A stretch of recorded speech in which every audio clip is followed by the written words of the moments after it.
What is up, everyone? It's Horror Master, and I'm back. And I mean, I'm finally back after almost a month of a break from YouTube. Yes, I know I've been gone for a while after my 31 Days of Horror series, which I gotta say, guys, thank you guys so much for that series, for doing the success it did. I cannot thank you guys so much from the bottom of my black heart for watching all the videos. And that series was really a huge undertaking for me because I've never done anything like that before. So thank you guys so much for watching all those videos. But I'm back. I'm back for making more videos. And as you can see, I have finally decided to upgrade some stuff. First of all, I got a brand new microphone and a brand new camera, which it was long overdue. Which if you gotta invest in YouTube sometimes, but with this, it was time for an upgrade, and I've been gone for maybe to you guys, it seems like a month, but for me recording those 31 days of horror videos, it was almost close to 2 months. So during that time, I was going to concerts, I was dealing with some personal stuff that, kind of, there were some videos that kind of were hard to record while that process. But regardless, after a month's break from YouTube and kind of getting my head together, I decided to finally come back and record my CD collection upgrade number 9. I think it's number 9. I don't remember. Like I said, it's been a long ass time since I've done a CD collection update. And from the look of the stack that I have gathered a lot of CDs from the past couple of.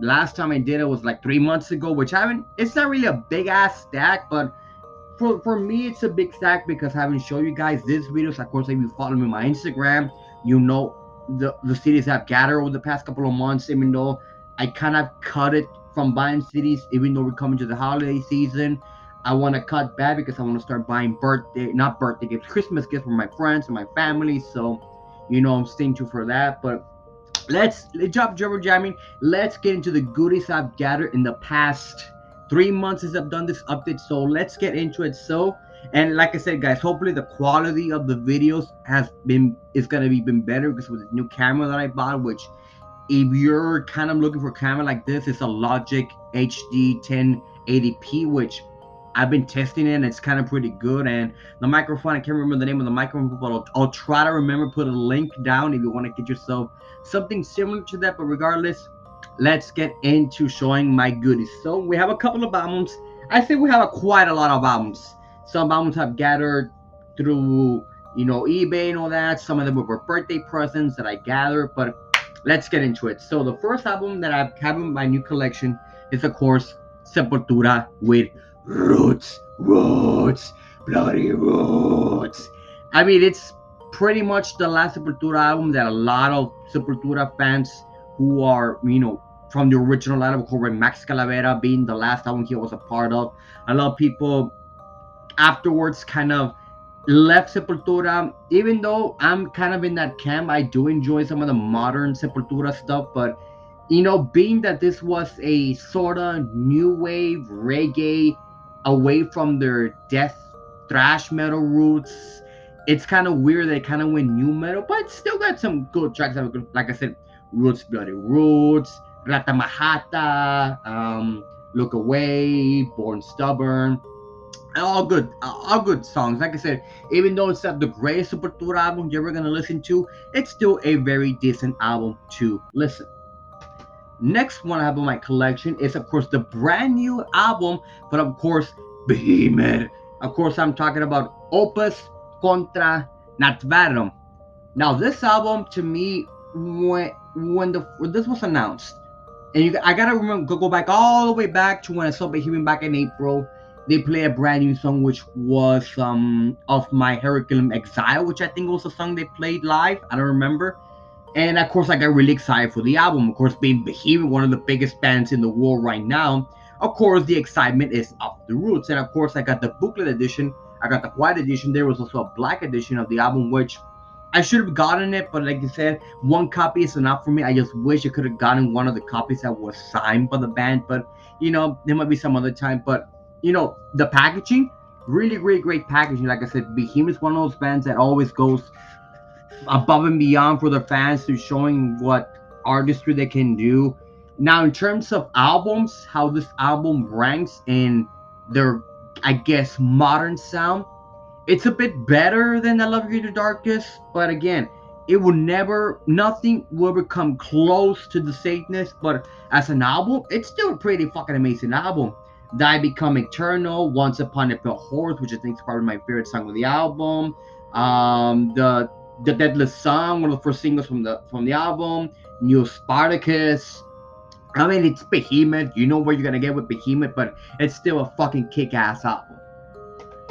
Next up, it's an album that, funny enough, the day I got the album, my local Second and Charles, I was listening to the car to Second and Charles, and this thing was on the shelf, and I was like, it was destined for me to have it. Of course, I'm talking about Dream Theaters, Images, and Words.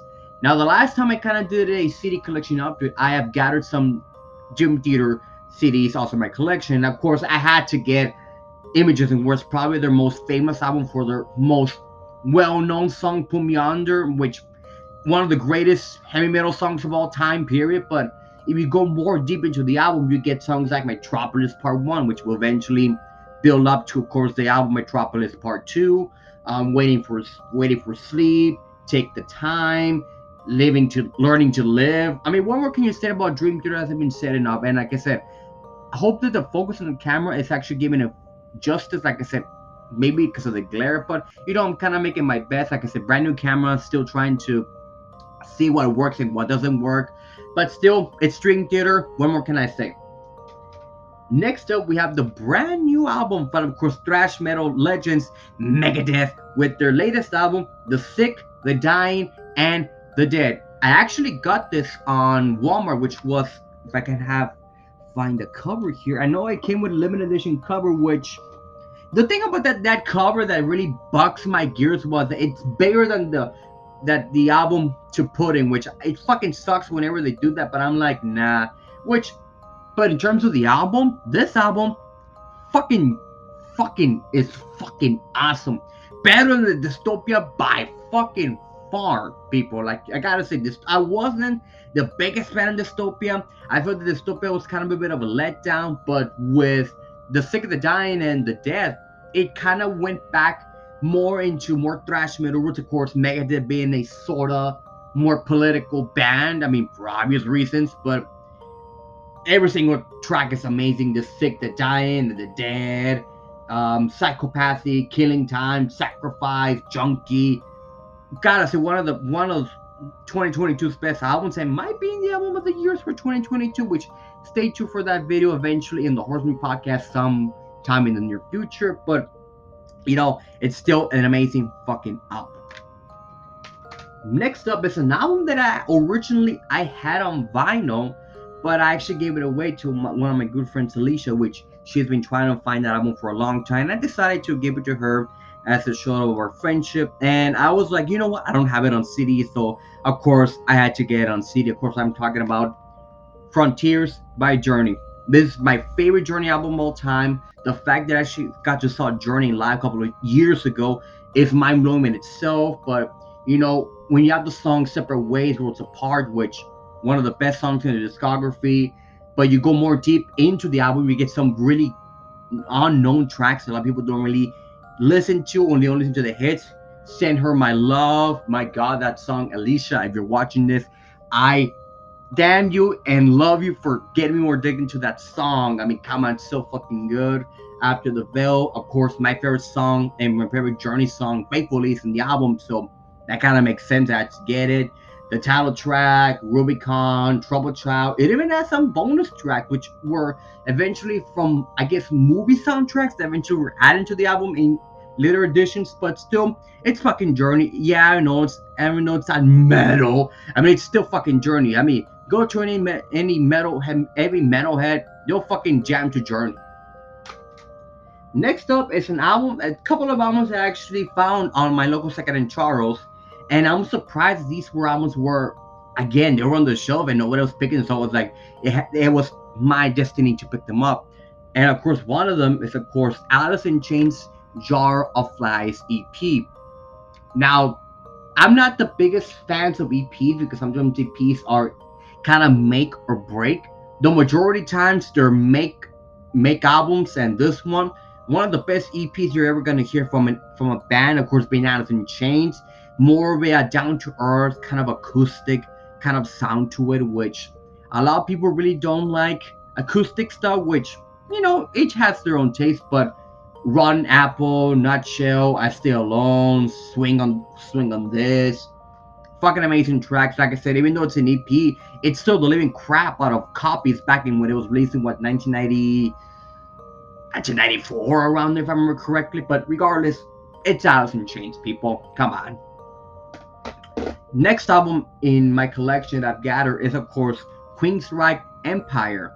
Now, to me, this is probably the last album, in my opinion, from the good albums that Queensryche released. From the EP to Queensryche to Empire. I think it's one of the best albums ever released in discography. Of course, not to mention the dark times of course, the Jeff J. Queensryche, which is total bullshit.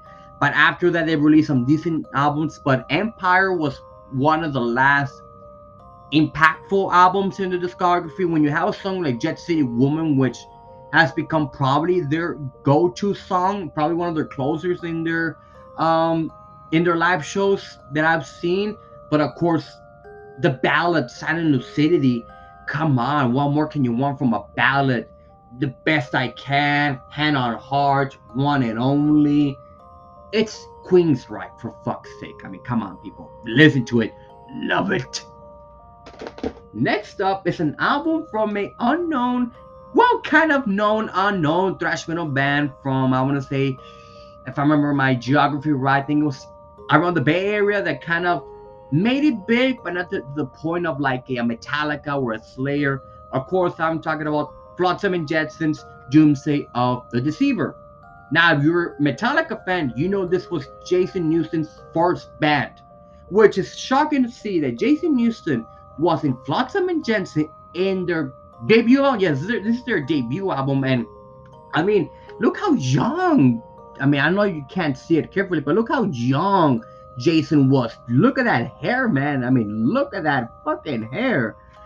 But I gotta say, this album cover has always intrigued me because, of course, you have the Beast or the Deceiver, and I always wondered about the Devil, which I've always wondered, did they kind of rip up Iron Maiden from? Of course, I always think that's the Devil from of course, Number of the Beast and all that. So maybe a bit of influence. Then again, the majority of the thrash bands were influenced by the Wobble band, so kind of there and there. But when you have a song like Doomsday of the Deceiver, which is almost a 10+ minute song, which at the time was really unheard of and was really not the best way to, I guess, show people that you can have the chops to perform and all that. I mean, at the time, a 10-minute song was close to like an hour song, which is kind of funny to think nowadays. But regardless, song is amazing. But you go more deep into the album. Defoified is awesome. USLW is awesome. Metal Shock is awesome. Iron Tears is awesome. Hammerhead is awesome. Everything about this album is pure perfection and one of the most underrated thrash metal bands and thrash metal albums of all time. An album that should get more love, more regardless of what you think of Flotsam and Jetsson nowadays. Next up, these two albums were actually birthday presents that were given to me by my good friend Thrashmaniac99, aka Levi, and he actually spot them on Amazon and sent them to me for my birthday. And they're both Alice in Chains albums. So the first one that I have, of course, is the debut album, Facelift. I mean, when you have a song like Man in the Box, that alone, the album is fucking amazing. But a lot of people don't go more deep into the album. When you go more deep into the album, you have songs like Sunshine, I know something about you, I ain't like that, I can't remember, Real Thing. Again, Alice in Chains, in terms of the big four of grunge, Alice in Chains was the most heaviest band because they weren't really grunge. They were more a sludgy doom metal band. I mean, even though it had some characteristics of grunge, it's still a fucking heavy ass band in terms of the grunge movement. And again, if you have not listened to Alice in Chains, go fucking listen to them. Everything about Alice in Chains is amazing. Even the later rounds with, of course, Stanley not being on the album, they're still fucking amazing. I mean, when you have Jerry Cantrell, who almost can sing like Stanley, which is like fucking creepy and but awesome, that he has the chops to continue the legacy of Alice in Chains, of course, with the new singer adding to it, which is still fucking amazing. But I know I'm ranting about Alice in Chains, but they're fucking amazing. And of course, the other album that I have, of course, is the kind of self-titled, in a way. There's a lot of names that they call this album, like the Third Dog. Of course, I'm talking about the subtitle of Alice in Chains, or the dog with three legs, or whatever. I don't remember the other names of it, but this unfortunately was the last album, of course, Stanley was a part of. And of course, this was released in 1995, and one of the weirdest albums in a way, because I felt that this was the album that didn't feel like an Alice in Chains album, but it was an Alice in Chains album. That's the way I can kind of describe it, but it's still a fucking amazing album. Like I said, Grid, Nothing Song, God AM, So Close, Shaming You. They're fucking amazing killer albums. Like I said, Alice in Chains, one of the few bands in the entire world who does not have any bad albums. Next up, this is an album that I know some people might be jealous of that I actually got. I got this album when I actually saw a couple of weeks ago, or maybe a month ago, depending on when I'm releasing this video, of seeing Amon Amarth with Carcass, Obituary, and Cattle Decapitation. I went to the merch table to see what I could get, and with Obituary, I got this album. I got the Cause of Death Live Infection CD with a DVD, but not only that, this album is actually signed by the entire fucking Obituary band, which a lot of people are gonna fucking kill me for it, because it's fucking signed by the entire band. I mean, $20 for the CD signed by the entire fucking band. That's a fucking steal in my personal opinion, but of course it's redoings, live versions, of course, the Cause of Death album, which I gotta say, they kind of sing them and perform them really, really, really, really to the T, or even better than the original mixing, which is fucking amazing. But if you have not listened to the live version of Cause of Death, give it a shot. But I still can't believe I actually have another CD signed to my collection. And again, Terry Butler, second signature, of course, with my Leprosy album being signed, which has a different story, but still fucking amazing to have the entire band, the modern Obituary lineup CD signed. Next up is an album that might not get this video demonetized depending on the album cover, but you know what? I don't fucking care. So if kids are watching this, or if you're a very sensitive kind of person, that's the best way I can say, you might want to maybe kind of turn around for the next 2 to 3 minutes while I talk about this album. But if you're a sick motherfucker like me, you're gonna see why I got this album in the first. And this album is from the band Thornspeed, which is a German death metal band which I've never heard of, with the album The Splendor of the Repellent. And the reason I got this album without listening to the album is the album cover. And you might wonder, what's the album cover? Well, that's the fucking album cover. When you have a demon kind of almost getting it with a human, and the lady's kind of giving him a good, so that the album cover alone kind of made me want to get the album. Not gonna lie, without listening to the album. Once I listen to the album, they kind of make sense when you have songs like Masturbation, The Mayhem, Strength Increases, Ruthless, Orden, Shiver, Wandering Through the Ashes of Tide.